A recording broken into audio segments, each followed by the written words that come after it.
Okay, I can hear you. What's wrong with the volume? Is it from your end or my end? From my end. I can hear you now. And I know. yes, I know this face. And you'll be giving me hell of a problem. Welcome, Honourable. Welcome, welcome, welcome. Thank you. Thank you. I am so excited to have you on board. I am super, super excited. Guys, guess who we have here today? It's Honourable Tawa Conte. Hi, how have you been? I'm fine. I'm good. It's not been easy.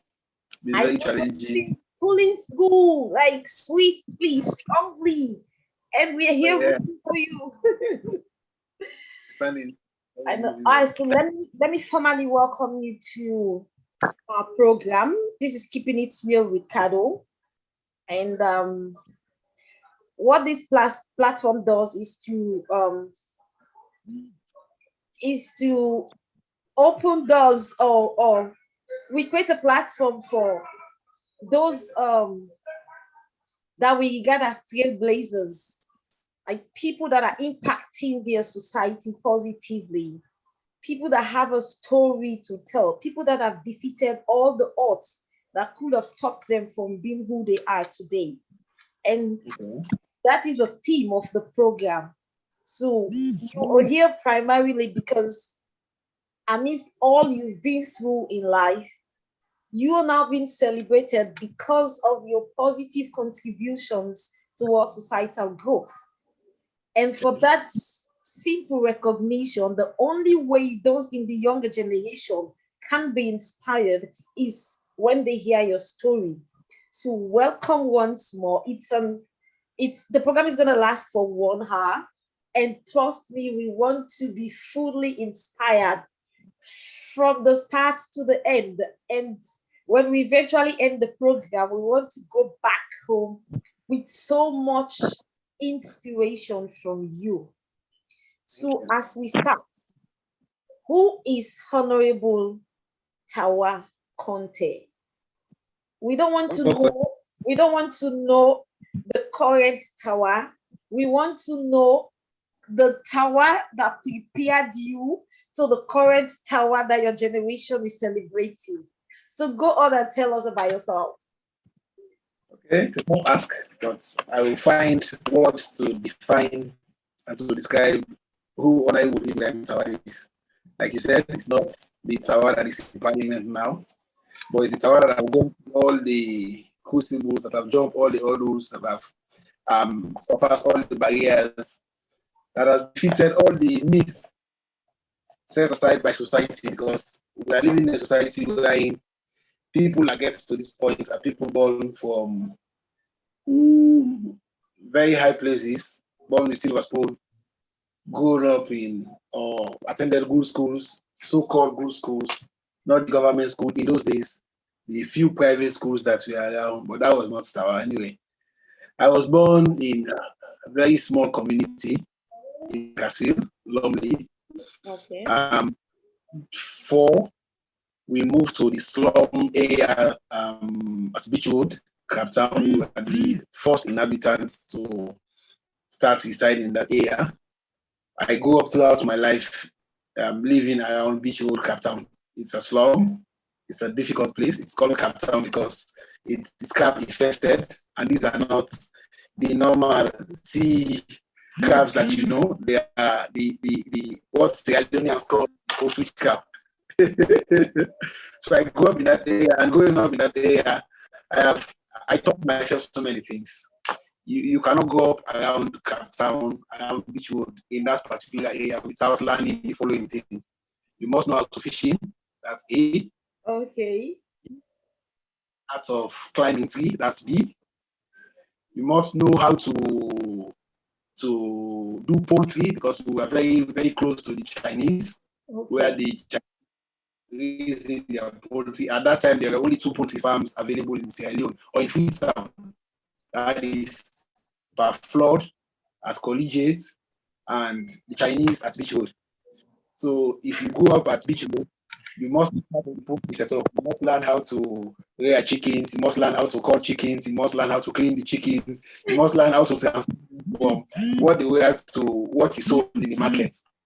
If you grow up in that area, I also learned the art of, well, funny, you have to touch it. You have to train yourself to do it. I was partly laborer and partly going to school. So in the morning, I will wake up. I will have to find myself at the front of the Chinese gates, entertaining the that's coming to buy either the Chinese eggs or the chickens.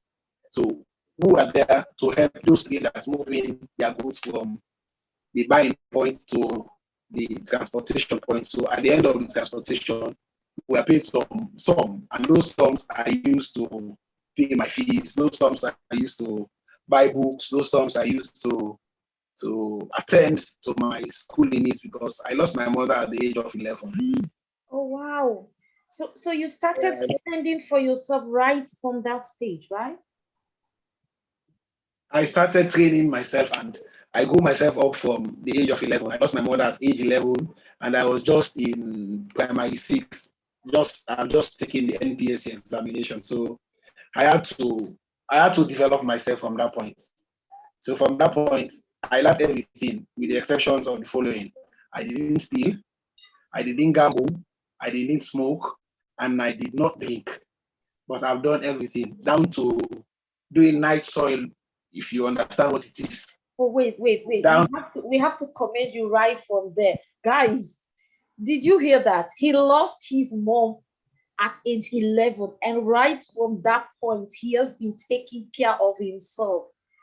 But we know the challenges that are associated with such, right? Like you raising yourself up, you're exposed to childhood pressure, adulthood pressure, the drinking, the smoking, the stealing. These are all odds that fight against you. And if you're not strong, if you don't have self-control, if you're not purposeful, there is no way you will make it. So you see, if we are now celebrating Tawa, there is a reason. He started being disciplined right from age 11. Let's hear the story, Tawa. This is interesting. So from that point, um, I, I put myself in a position where I started building what will take me to this point. I set myself targets. And for every target I set, there's nobody to motivate me. I have to motivate myself. I have to take myself through my target. And the first target was you lost your mother.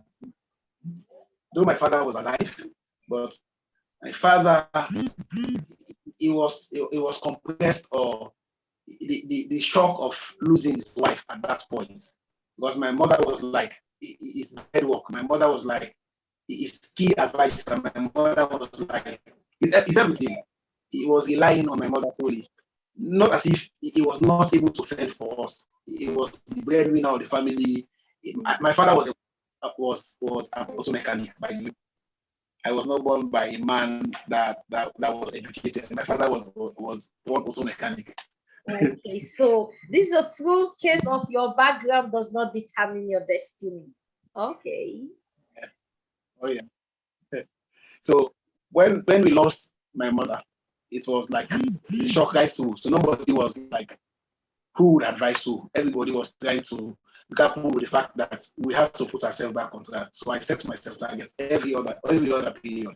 So stage one was you have to pass the NPSC exam and you have to gain admission into junior secondary school, which I did. But the time I had to rely on, that was the first time that was the first time I traveled on a vehicle to town and my second-hand crib to go and find second-hand shirts, to go and look for the collegiate type or the collegiate shade shorts, so I can go to school the next day. So the first place I got to know in Sierra Leone or in the city is Kinjimi. So I went to Kinjimi. I had to pick up one for pass crib. I had to look for few white shirts. and I was able to secure one shot. So in the end, I prepared myself for that first journey. And after that journey, I set myself the next target. The next target was in the area where we were going up with all these odds. Nobody has ever attempted any public exam and passed. Wow. Oh, yes. So people took the back exams before me, but all of them failed. So the next target was you have to pass this exam. Make it beyond this point. If you have a target, you have to make it beyond this point. So I took the back examination and I passed. That was target number 2. And the next target was you are to go to SSS1, but I was to leave collegiate because at the time going to collegiate, coming from Lumley, every other day I have to walk by foot from Lumley to collegiate. Every other day, Lumley to collegiate, Lumley to collegiate. So what I will fend for myself throughout the day, either from selling mangoes or from doing my labor job or from learning to design coffee or from my fishing activity, I would have to use as my lunch to eat. I cannot use that to pay fare to go to school. So I have to walk up in the morning.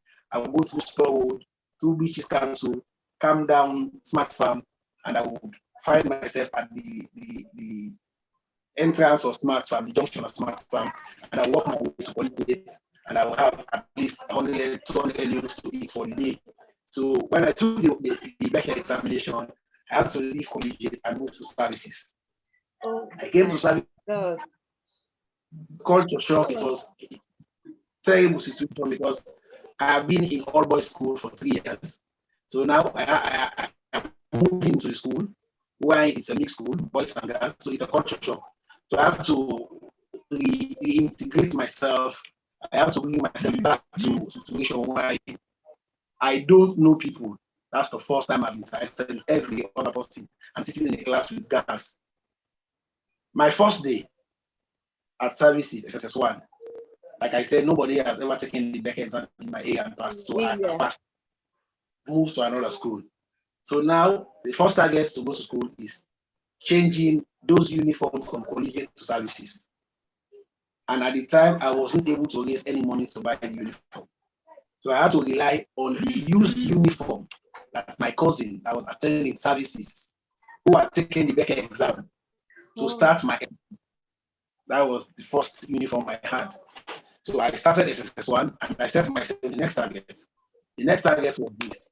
You have to move through this system in spite of the culture shock, in spite of all the challenges, you have to move through and take the worst examination and pass.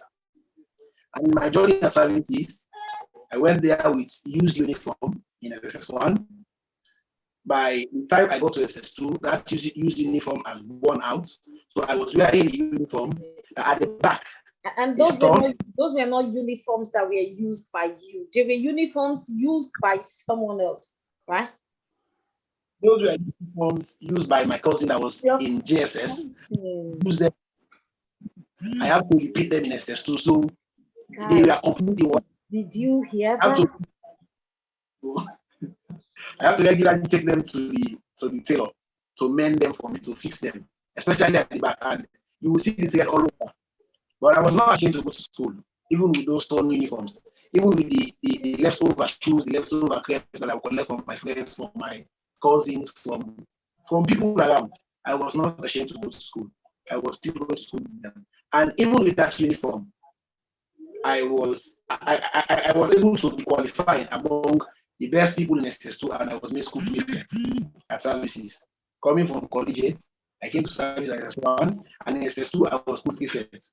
And by the time I got to SS3, I was deputy head boy in school. Yes. Wow. By the time I got to SS3, and it was in SS3 that I wore my first new uniform. That was the first new uniform I ever wore in my life. SS3. New shirts, new stars, but the shoes was old anyway. So where did you get that from? Well, at the time, my uncle, with whom I was staying, then I left Cape Town. I moved back to Castries. So my uncle with whom I was staying was a taxi driver.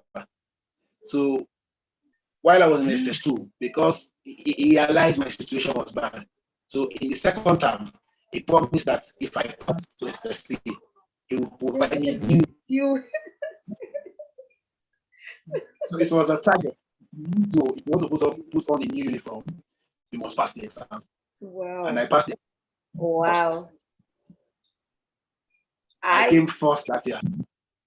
So I passed the exam and I got the uniform. But himself, it was not a lucrative job. It was just a taxi driver. So I appreciated it, and I was able to secure one old pair of shoes for my cousin, who is now in the Netherlands. He gave me those shoes, and I was a deputy head boy.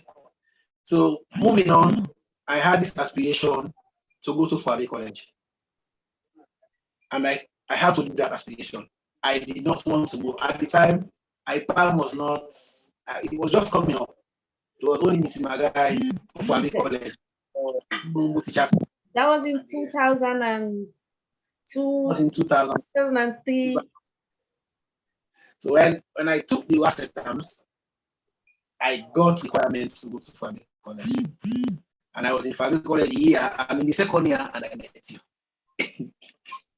No. I didn't hear that. I didn't hear that. I was in Fabe College in the first year. In the second year, you came to join us.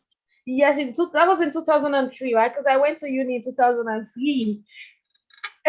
And guys, okay, let me just take it from there, right? So I got to fully like know who this Tawa is. When I requested for his photo to do some promo on my status. So when I looked at it and then I remember, okay, there was this person in the university. You will see him as somebody that plays and laugh a lot, but deep within him there is this sense of discipline, there is this hard work, there's this sense of purpose, and everything was just he was just carrying himself with all these qualities. But yet you will be able to stand. If there's time for you guys to laugh, you will laugh your head out. And if it's time for you guys to be serious, you will be hell serious on whatever you want to embark on. That was one thing I remembered him for in the university. So when I look at his picture, I say, okay, this is that. This is the person. So honestly, I am not surprised when I got to know exactly that he's doing the kind of things that our generation is moved by, because he has always been an oriented person. He has always, I'm not saying this because he's my guest. I am saying this deep within for me, because right from the stage of uni that I met him, I knew he was going to be a remarkable character, trust me. And I give it to you, Honourable.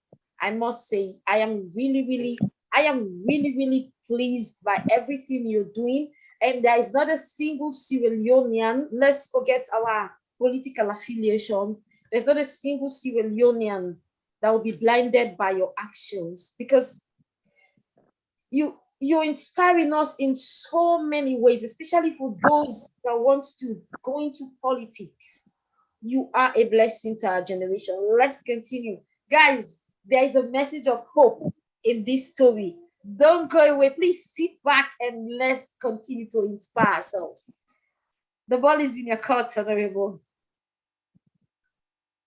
Okay, at Fabe College, considering the environment, it was intensely political. It was highly charged. It was segregational. You have to pick your friends. You have to know your standards. You have to know your levels. You know who to mix with, who not to mix with.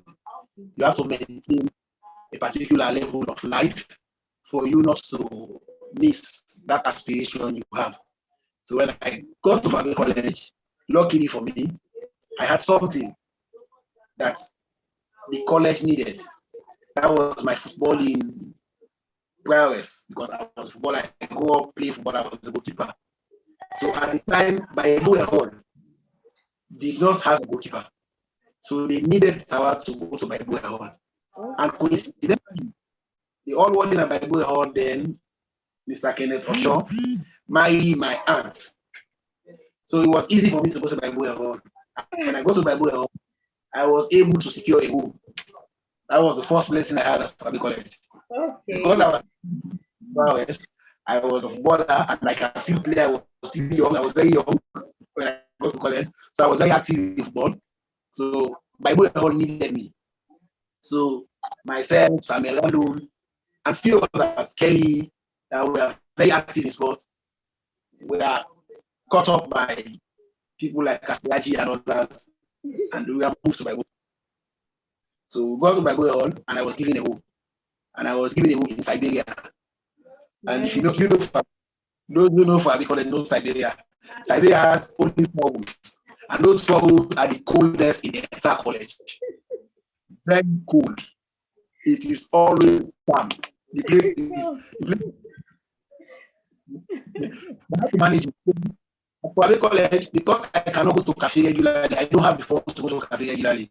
So I have to devise a strategy, and the strategy is simple. Come downtown, you have to do your normal carpentry activity. I was training to, but it was not a career training anyway. I was training to design company, but it was not a career training. But I needed something to to finance myself throughout the university period. When I come down, I would go to my boss, I would do my planing, I would do my ripping, I would do the designs I am given to do, I would do sandpaper, I would do everything for the coffee. And before going to college, I will have my small little pocket money. And from that, I will go to the market. Simple. I go buy fish, buy palm oil, buy all the necessary things that I need to prepare Ingredients food. that are needed. Oh yeah. And I'll find 2 jerry cans. And those jerry cans, then boom, I was very active. I will stop at how is this called? At Circular Road. I've forgotten the name of the street. I will stop there and I will fill those jerry cans with water and I will take my transport as model to Fabi College, keep my water so I can buy Piman collection, then to Piman collection. Piman,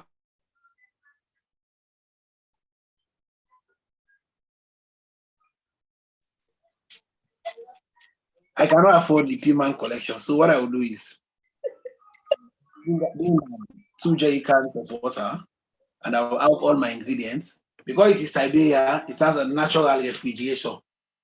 So I will keep them. They Yeah, will because be it's naturally cold. really cool. So I will cook. I cook myself. For Okay. all my 5 years at Fabi College, I prepare my food. So I will cook and every every every food preparation lasts for 2 days. So between Mondays to Fridays, I will prepare at least 2 sauce. So on Monday, save on Monday, I will prepare my potato leaf. I will eat it on Monday, I eat it Tuesday morning, and I eat it Tuesday afternoon. And on Wednesday, I will prepare either cassava leaf or tola or something, and I will eat it on Tuesday, Wednesday, and Thursday. On Friday, I'm on my way back down. So that is how I lived through my journey at Fabi College. And like you said, I was very jovial. I would smile, but there was pain beneath that smile. No. There was a lot of pain beneath that smile. Anyway, I wanted to interact, but I have to be mindful of the level of The level interaction of I put. interaction. I have to be I know. I have to choose the things I do carefully. That is why throughout my journey at Fabi College, I did not engage or involve in any club Go activity back because to I you. I know. didn't financial challenges at all. So I never got That's the invited. highest level of social interaction. And I yeah, it never comes with its own uh, uh, side effect as well, though there are a whole lot of positive effects. But yeah, considering your story and you wanted to become exactly who God have destined you to be, that was a very fine escape route, though. So, guys, I hope you're following up. It's the past 26 minutes have been amazing. It's been really amazing. And I think Honorable's line is having network challenges. But guys, just look at it. It's it's a whole bunch of inspiration. A whole bunch of inspiration.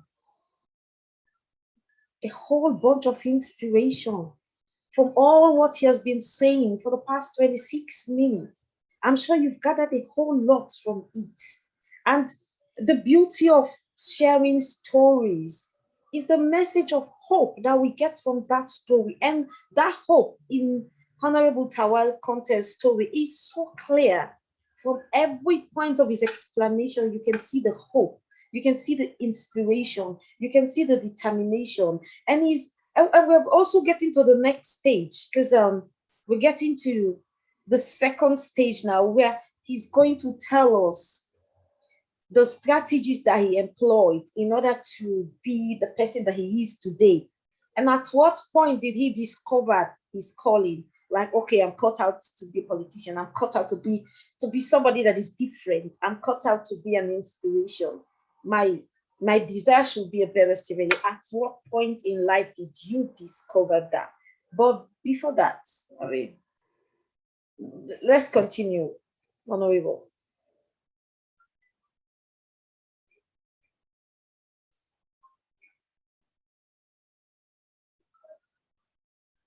I can't hear you. Sorry. I can For hear me, you. that was the first point. I realized I have a potential I don't have an idea of. I don't know what actually is in me or what I was made of, what No, stuff. before that, Honorable, sir, let's look at the strategies that you employ in order to become the personality that you are today. Because with all what you've been through, it's it has to do with a sense of purpose. It has to do with determination. It has to do with a sense of responsibility, which started at the age of 11. So let's look at what you did differently in order to separate you from the rest of your peers. I think the things I did differently was one, and those things have guided me and they will continue to guide me. It's not to follow the bandwagon. Had I followed my peers at the time when I was growing up at Captain, to date, none of my peers that I grew up with the exception of my eldest cousin that is in the Netherlands, none of the peers that I grew up with managed to grace even a college, talk less of a university. Wow. So I realized the first strategy is don't follow the bandwagon. Second strategy is whatever you do, there will be challenges, there will be difficulties. It will not go as planned, but you have to stick to your purpose. The third thing is consistency. I did not waver even when it was tough. I did not lost my aspiration. I did not lost my ambition of getting to the university. Honestly, that was the ultimate ambition I had at the time. So for me, these three things, they've guided me and they are still guiding me because in the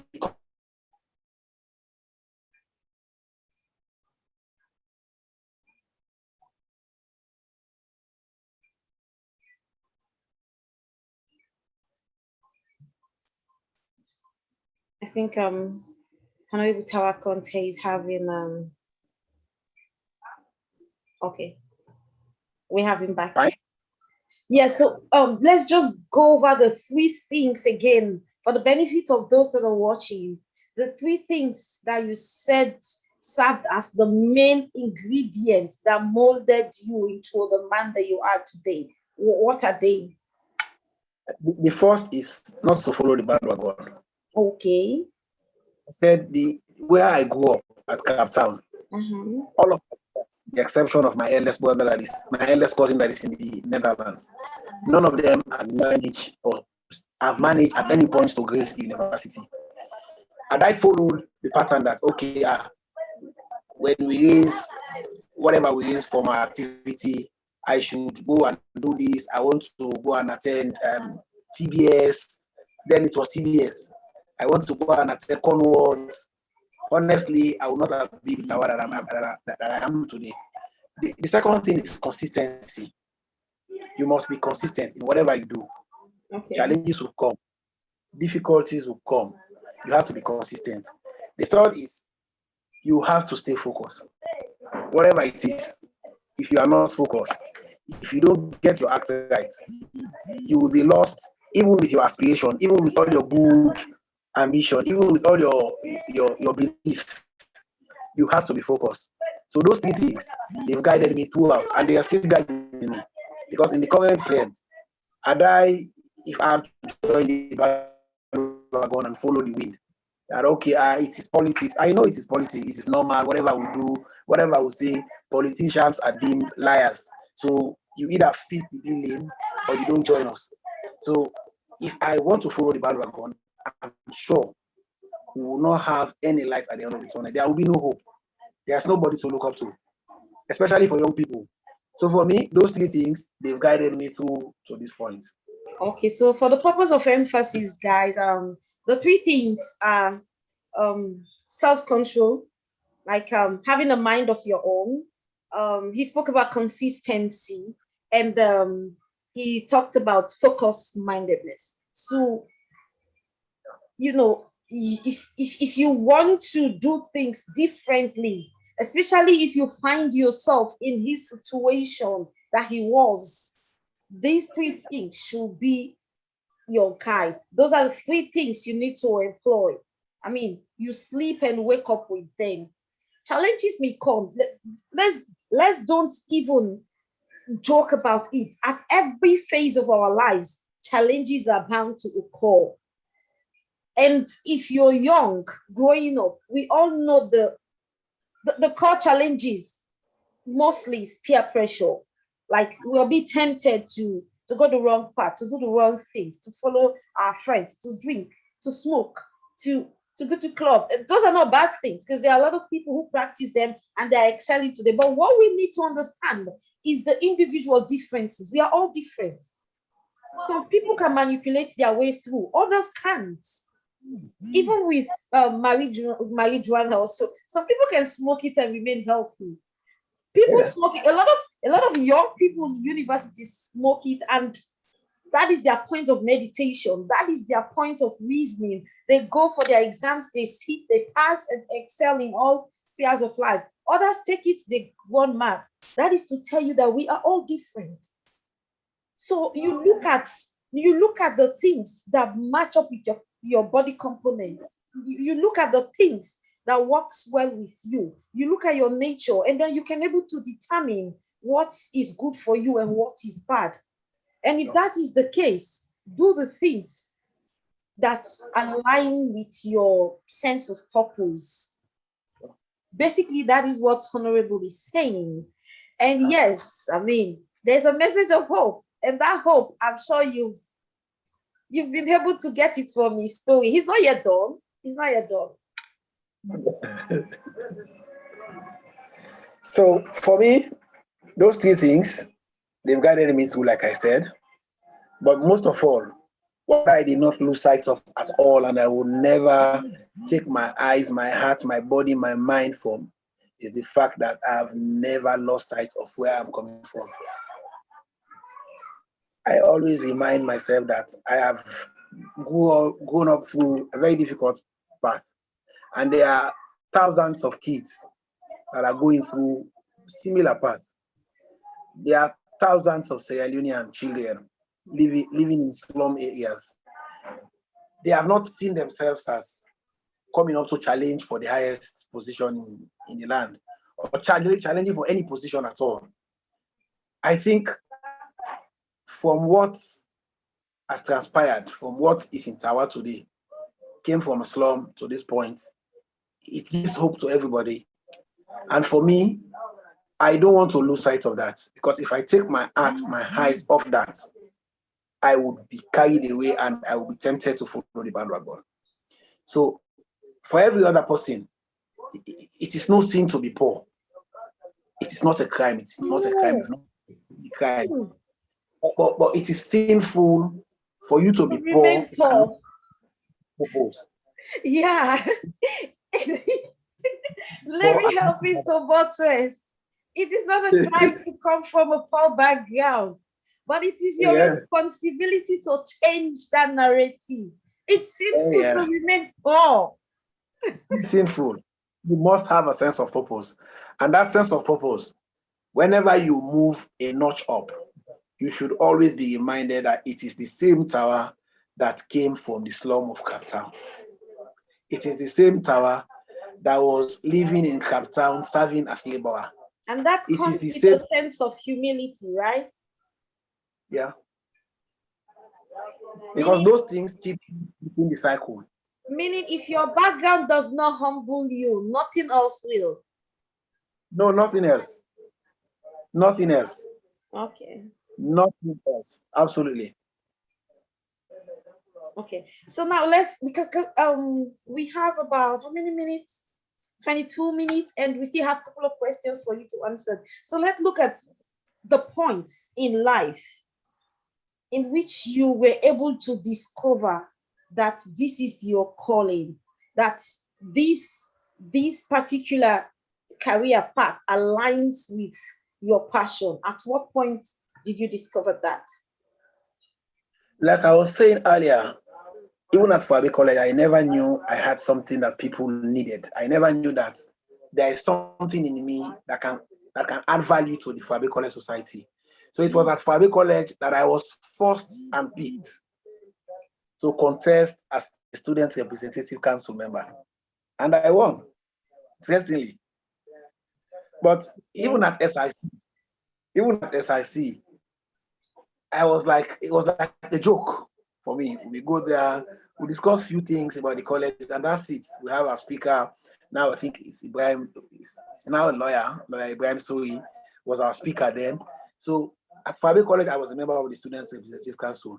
At Fabi College, I was actively participating in the SLPP politics, in the SLPP activity, go for public lecture when we have politicians come up to college to deliver their public lectures, go to public lecture when we have our SLPP people come in there to talk to us.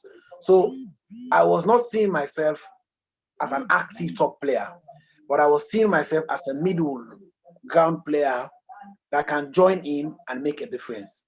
When I graduated from the university, firstly, after graduation, I taught for 9 months. I went back to services and I taught for 9 months without pay.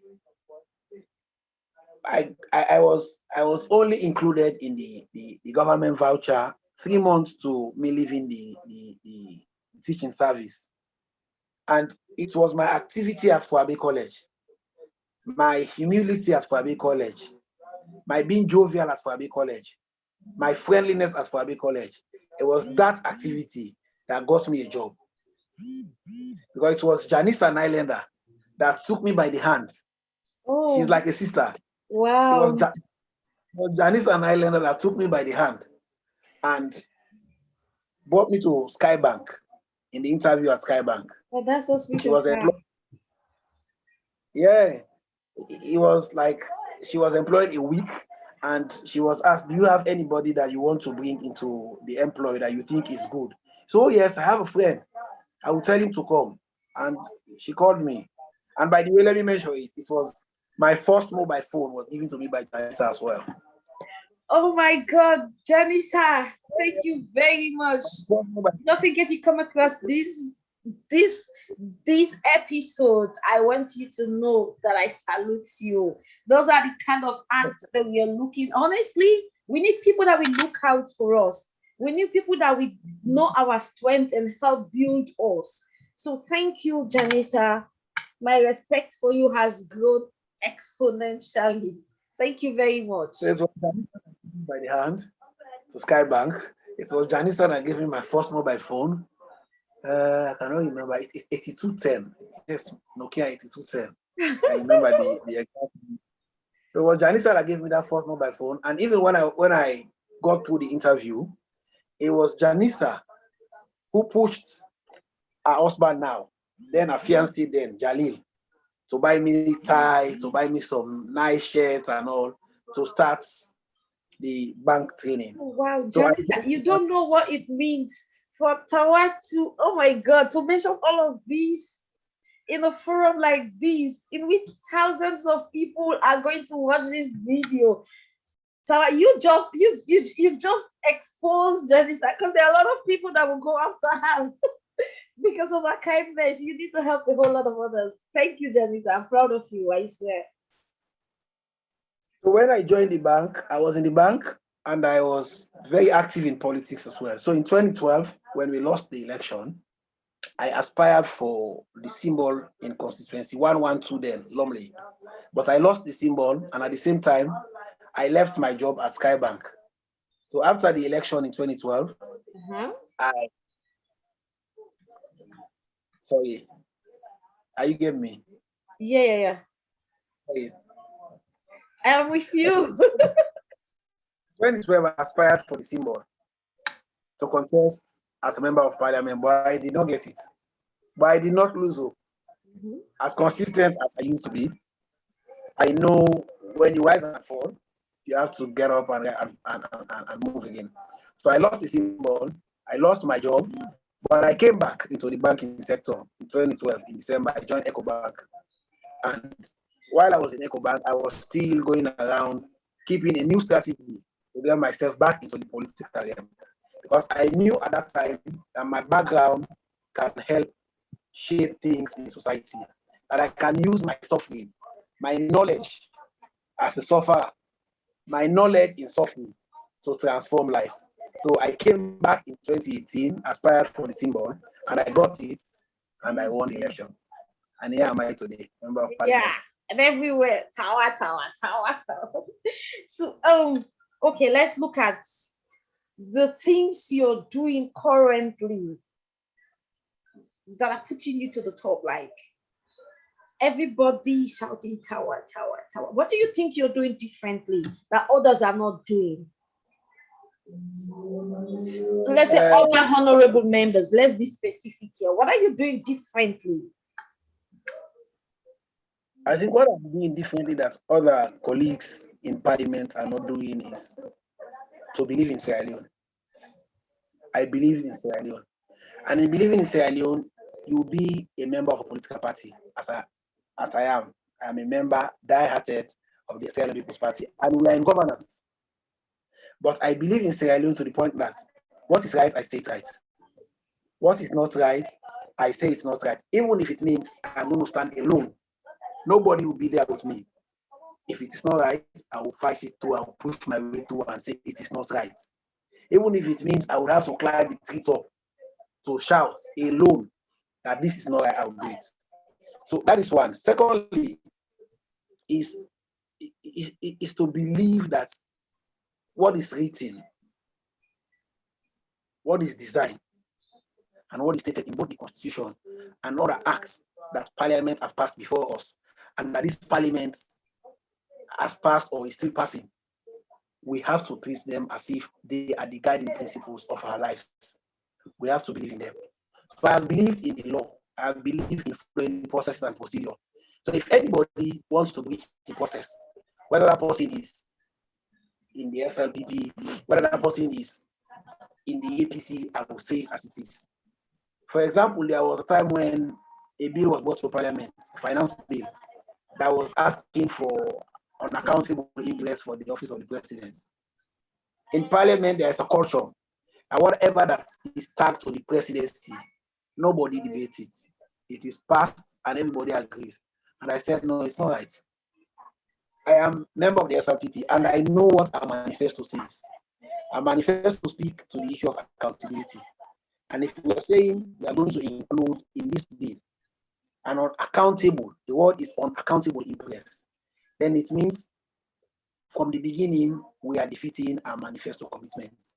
So even if everybody in the party in this parliament, including the opposition, is going to support this particular clause, I will go against it.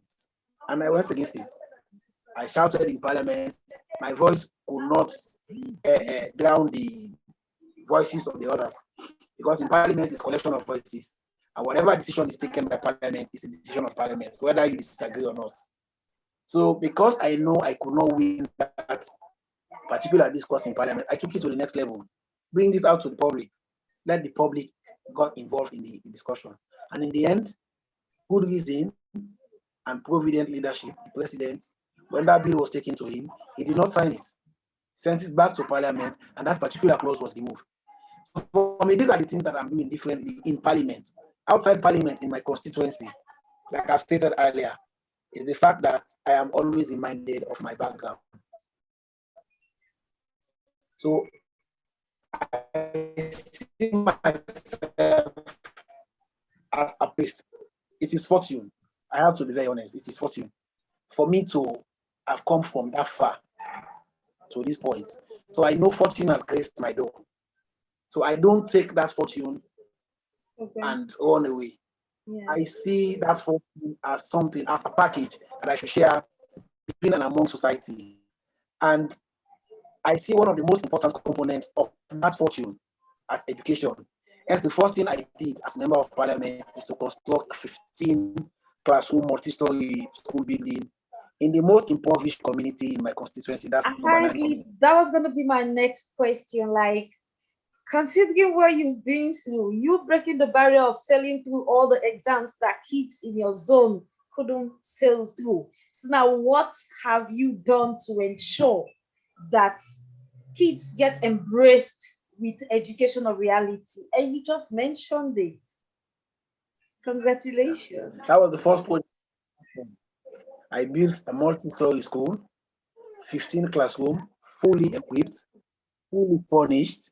Every class of that 15 classroom has at least 35 chairs and tables, individual chairs and tables Wow, equipped in those. that is remarkable. And the second thing I did, the second project I undertook was to transform the face of Services Secondary School. I built a school hall for Services Secondary School with a pavilion. That's a complete transformation of service. And I renovated all the buildings in that school. Every building I was moving to a point of almost inhabitable. Mhm. I So that's another thing that I've done. And for community like Juba, because I attended services, I know for sure, and I've been part of it, I have experienced it, that toilet facility at Juba was a challenge. So I built 16 toilet facility at Juba. I have Wow. just concluded the construction of another 16 toilet facilities at the community, well, an area, but it's an area community per se. Because Wow. it's an area, What that's an an area, that's an area, it's called Korea compound. That's an area that has a minimum threshold of about 400 people. They have been living in that place for almost 2 decades. They don't have toilets. I've just wow. constructed 16 facilities in that area. I have just completed the construction of a 21-meter bridge at a community called Jack Kingdom, linking Jack Kingdom. They were part of the communities affected by the mudslide. You They were are completely cut off. doing a great job, honestly. In the rainy season, like this, children don't have the opportunity to come to school because there is no school there. So they have to bring that water to cross over to come to school at the greater Pentagon or downstream normally. So what I've done for them this year is to put up a bridge that would ensure that our kids are safe going to school from that area. They would no longer in their life have to face the challenge of going through that water, whether it is raining, whether the rain has stopped or the tide is heavy. They will never have that experience again. And I've constructed a number of roads linking communities. But for me, the bottom line is how can I give or put smile on the faces of the poor people? Those are the things that I'm doing differently. So it has always been about serving humanity. And truly, it's like I resonate with your story a whole lot because I used to say this like I've seen all shades of what you just explained. I've been through it a whole lot. And yes, one day when I share my story, I'm gonna shock a lot of people. But I want all of you to share your stories first. And one thing I gathered is that for the bulk of us that have been through rough times, that have been through rejection, difficulties, hard times, challenges, and all the acts that back the successes that we are now celebrating, we are being guided by all of those things that we've been through. And with every sense of humility, all what we want to do is to serve humanity and impact the rest of mankind. The rest of mankind. So I have seen it, I've been through it, and most of the people that are impacting our generation are people with similar stories.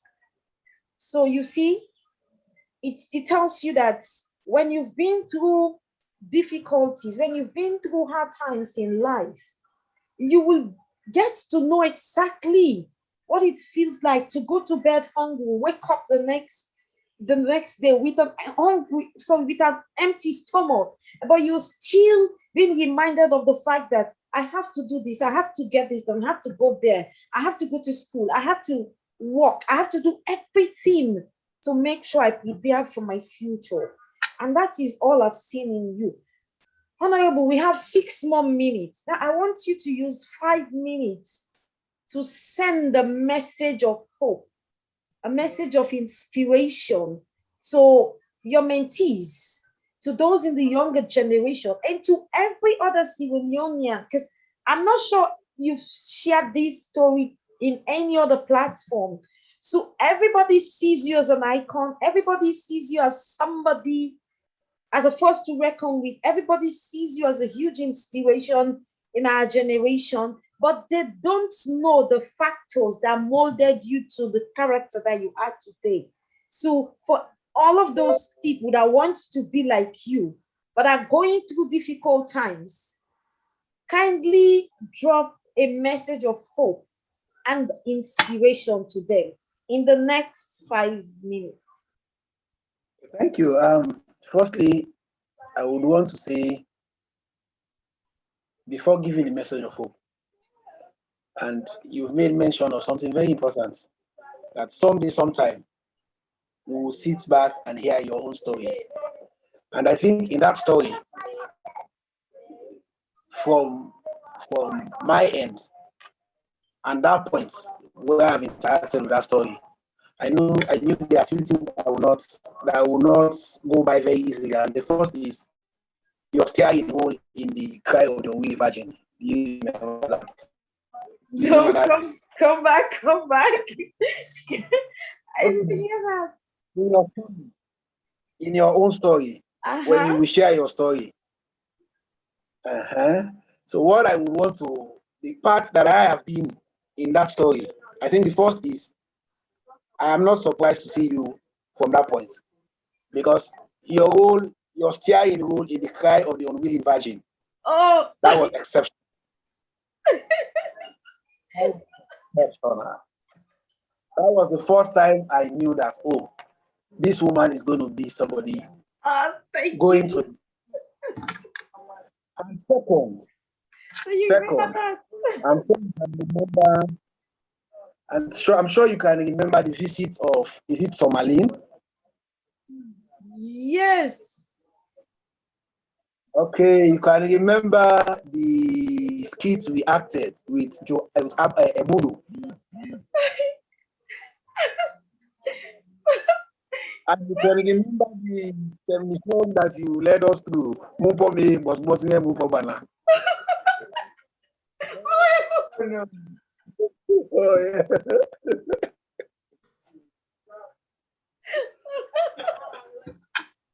Oh my God.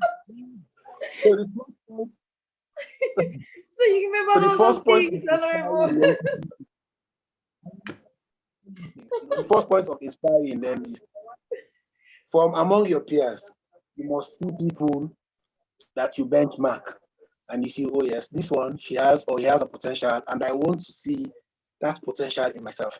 Your bravery your exceptional ability to drive us when we got to amphitheater at that point. We were given 30 minutes to Oh my create God, skits. guys, do you see compliments coming from Honourable Tawa for me? That is dancing. We were given 30 minutes, and in the end, we came out with the best kit. So, first thing is you must see role model among your peers. But over and above that, Thank you, young Honourable. people must have a I'm sense of purpose. blushing, I swear. Thank you. Young people must always. Had I not have a sense of purpose, had I not believed that someday, sometime, I would be somebody, if I had choose to kill my dream and tell myself or advise myself that it is what it is, I'm being born poor, there is no path. Honestly, there was no clear path for me to have moved from where I came from to this place. But I kept on believing. I kept on believing. So my word or words of advice to every other young person going through challenging times, you must be steadfast. To date, I am still guided by one biblical verse. I'm a Muslim. While I was going to school, offering CRK, we were taught about Moses' journey with the people of Israel from Egypt onto the promised land. And when they got to the mountain of Massa and Meribah, the people quarreled and tested God. And when Moses returned in his anger, he went back to God. And God, in his utmost wisdom, gave Moses the best advice I have ever had. And that is the advice I always keep going with. He said, stand firm. He said, stand firm and you shall receive the salvation of the Lord. So for me, my utmost inspiration is every young person going through whatever challenges, you must stand firm. That light is at the end of the tunnel. If you fail to stand firm, you will lose your footing and you will follow the bandwagon. Thank you very much. This is amazing. This is epic. I mean, I couldn't have asked for more.